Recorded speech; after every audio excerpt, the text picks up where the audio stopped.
Hola, buen día. Mi nombre es Zaira Barajas y hablaré sobre la corbinitis y la bilitis. La corbinitis, también conocida como infección intraamniótica o triple I, es una inflamación del apnios y del corión como resultado de una infección bacteriana en el líquido amniótico, las membranas fetales, la placenta o el útero. La bilitis o bilitis es la inflamación del árbol velloso de la placenta que se caracteriza por la infiltración de células inmunitarias en las vellosidades coriónicas.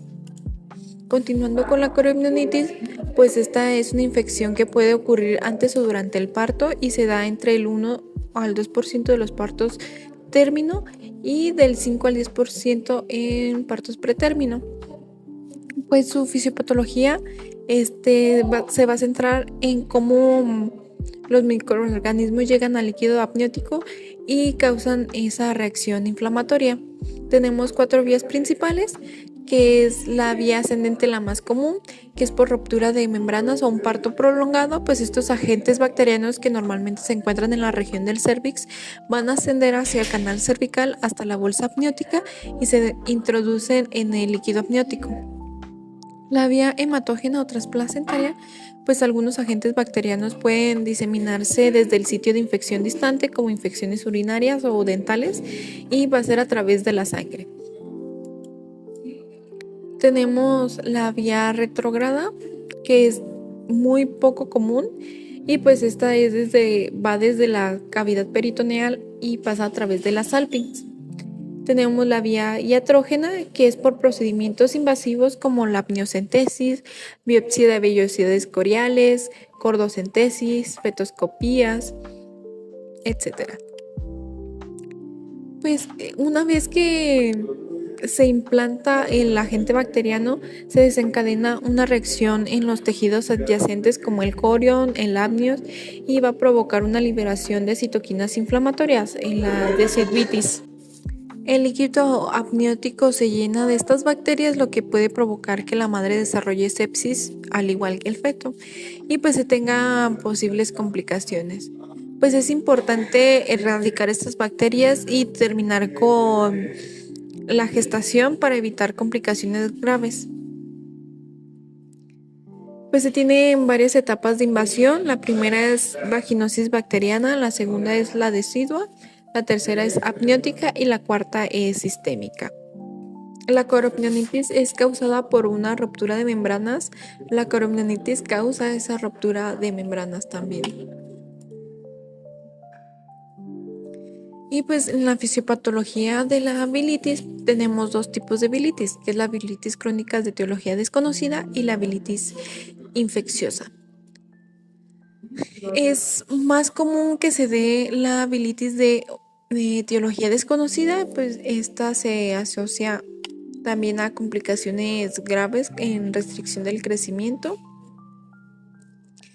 Y pues es la bilitis de etiología desconocida, pues es de las formas más comunes, que está entre el 7 y el 10% en gestantes. En las placentas provoca la aglutinación vellosa y en su última instancia, pues la pérdida de la función placentaria. Esto ocurre sin presencia de microorganismos y se considera como un proceso inmunológico materno contra la placenta. Es una lesión relativamente frecuente en las placentas de tercer trimestre y se cree que se surge de la ruptura de la tolerancia inmunológica materna hacia los tejidos fetales, lo que lleva a la infiltración de los linfocitos. Primero se va a dar el reconocimiento inmunológico anormal, que el sistema inmunológico materno reconoce los antígenos fetales de la placenta como un cuerpo extraño porque el feto lleva el material genético del padre. Va a provocar la activación del sistema inmunológico, se van a activar las células inmunitarias maternas, principalmente linfocitos T y macrófagos. La migración de células inmunes hacia la placenta, pues los linfocitos maternos atraviesan la placenta y se infiltran en las vellosidades coriónicas, generando una inflamación crónica.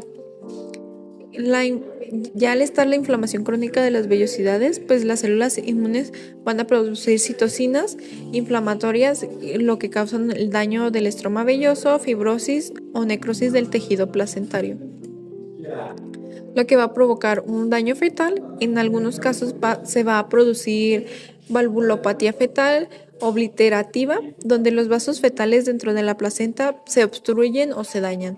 Y pues como consecuencias pues tenemos que la alteración del flujo del intercambio placentario, lo que puede provocar una restricción del crecimiento y el parto prematuro o un daño neurológico fetal. En la bilitis infecciosa, pues esta también puede ser derivada de la coriopnionitis, pues se va a tener la entrada del microorganismo, ya puede ser por vía hematógena o por vía ascendente, y pues va a ser dada por virus, bacterias o parásitos causadas por patógenos como TORCH, infecciones como citomegalovirus, virus del herpes simple, toxoplasmosis o sífilis. Va a haber una invasión del tejido placentario, pues el patógeno invade el trofoblasto y el estroma de las vellosidades coriónicas del árbol velloso de la placenta. Va a haber la activación de la respuesta inmune. El sistema inmunológico va a responder enviando leucocitos y macrófagos y linfocitos al sitio de infección para combatir pues la infección. Y pues se va a dar la inflamación de las vellosidades. La acumulación de células inflamatorias va a provocar edema, necrosis celular, destrucción del tejido velloso o depósito de fibrina. Esto va a provocar una alteración del intercambio materno-fetal, pues al dañarse las vellosidades se disminuye el paso de oxígeno, el transporte de nutrientes y se van a acumular los productos de desecho. Puede causar la infección fetal, restricción del crecimiento, aborto o muerte fetal. En los estudios diagnósticos, pues tenemos que en la coriopnionitis se va a basar en signos y síntomas clínicos, pues como la fiebre, la taquicardia, sensibilidad uterina, que el líquido amniótico o el flujo vaginal sea fétido o la taquicardia fetal. Tenemos la biometría hemática con diferencial, pues esta nos va a dar la cantidad de características de las células sanguíneas, el recuento de leucocitos, eritrocitos, hemoglobina, hematocrito, plaquetas y pues la velocidad de sedimentación globular, pues esta se mide qué tan rápido se sedimentan los glóbulos rojos en un tubo de sangre en 1 hora. El incremento de proteína C reactiva en PCR, pues esta proteína se produce por el hígado o en infecciones en el organismo. El hemocultivo ante datos de una infección diseminada, cultivos del exudado cérvico-vaginal, ultrasonido, ecografía obstétrica. Esto pues nos va a permitir ver si hay una restricción del crecimiento o la ausencia de movimientos fetales. Pruebas de orina y la amniocentesis, pues esta es opcional. La amniocentesis se va a introducir una aguja en el saco amniótico para tener una muestra de líquido y pues a pesar de que es un método invasivo, se puede realizar cuando existe una duda razonable o justificable a través de la clínica o de las exploraciones complementarias. Y pues esta amniocentesis nos va a ayudar a evaluar la tensión de Gram para identificar las bacterias, la glucosa, el recuento de leucocitos, cultivos para confirmar el tipo de infección y si los microorganismos son aerobios o anaerobios, marcadores inflamatorios y el estudio del bienestar fetal para el monitoreo para detectar la taquicardia fetal o la disminución de los movimientos. En el caso del diagnóstico de bilitis, pues en la bilitis de etiología desconocida, pues es difícil de diagnosticar antes del parto, debido a que no hay una sintomatología presente. Pues se puede hacer una histopatología de la placenta, o sea, un examen patológico de la placenta posparto, Esto nos va a permitir dar un diagnóstico definitivo y distinguir el tipo de bilitis. Pues tenemos el ultrasonido obstétrico o ecografía, pues esto nos va a ayudar para detectar signos indirectos como la restricción del crecimiento intrauterino o alteraciones en la placenta. En ciertos casos se pueden ver como algunos abscesos de las vellosidades. Se va a tener la velocimetría Doppler, pues esta nos ayuda a evaluar el flujo sanguíneo de la arteria umbilical y pues esto a menudo es alterado por la insuficiencia placentaria que es asociada por la bilitis. Serologías Torch y cultivos. Pues las pruebas de sangre, orina, frotis para identificar el tipo de infección, si es viral, bacteriana o por parásitos. Tenemos la inmunosecuenciación, pues esta es una técnica avanzada que se utiliza para identificar los linfocitos T y se puede diferenciar la causa inmune de la infección. Y pues en caso de que sea infecciosa, pues igual se va a basar en los síntomas y signos clínicos. En el tratamiento de la coriamnionitis, pues va a haber la hospitalización de urgencia, la interrupción del embarazo y el uso de antibióticos. Pues inmediatamente después de establecer el diagnóstico se tienen que dar los antibióticos y se puede utilizar ampicilina, gentamicina, clindamicina, amicacina, penicilinas cristalinas, metronidazol, ceftriaxona, eritromicina, el acetaminofén para el soporte materno para el control de la fiebre. Y pues en caso de la alergia a la penicilina y sus derivados se recomienda el uso de clindamicina o la gentamicina. Y pues en el tratamiento de la bilitis pues se enfoca en la causa. En caso de la infecciosa pues son antibióticos como ampicilina o gentamicina, antivirales o antiparasitarios. Va a ser la terapia inmunomoduladora, el manejo con aspirina y esteroides, estos para que mejoren el flujo sanguíneo y la reducción de la inflamación. Pues esto es especialmente en casos de pérdidas de embarazos recurrentes, así como la interrupción del embarazo en infecciones graves, en el compromiso fetal o la muerte intrauterina. En los diagnósticos NANDA tenemos el riesgo de infección con el código 00004 relacionado con la respuesta inmunitaria, la ruptura de las membranas amnióticas, ruptura prolongada de las membranas o los tactos vaginales frecuentes.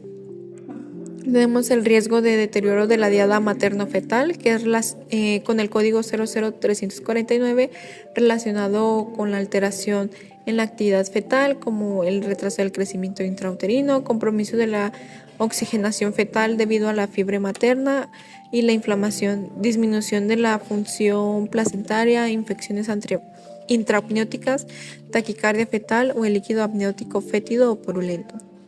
Y la ansiedad excesiva con el código 00400, que se relaciona con la incertidumbre del bienestar fetal ante el diagnóstico de una patología placentaria, pues manifestado por la expresión verbal, preocupación, angustia, inquietud, insomnio o hipervigilancia de los movimientos fetales. Pues cabe recalcar que en la bilitis de etiología desconocida pues no va a presentar ningún síntoma y pueden darse de cuenta o establecer el diagnóstico después del parto.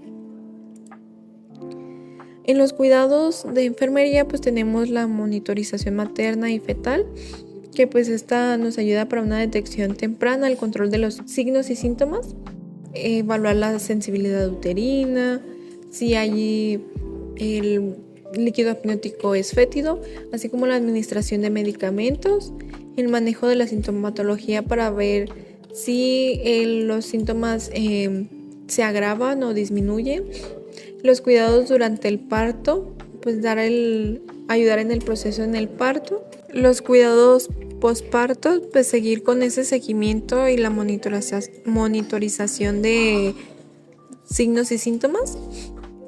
El cuidado del recién nacido, pues en caso de que haya habido coriamnionitis o una infección, pues vigilar que no haya alguna complicación. Pues la prevención de complicaciones, que pues con la detección temprana, pues identificar los síntomas y signos alarmantes, identificar las características del líquido amniótico, si es fétido o purulento, la preparación del paciente si requiere cirugía, pues en caso de que se quiera la interrupción del embarazo para realizar una cesárea. Tenemos que el apoyo emocional, pues acompañar a la paciente en su proceso. La educación, pues instruir sobre la higiene, que se deben de evitar tactos vaginales innecesarios. La identificación de signos y síntomas anormales o que sean alarmantes. Y pues esto sería todo de mi parte y muchas gracias por su atención.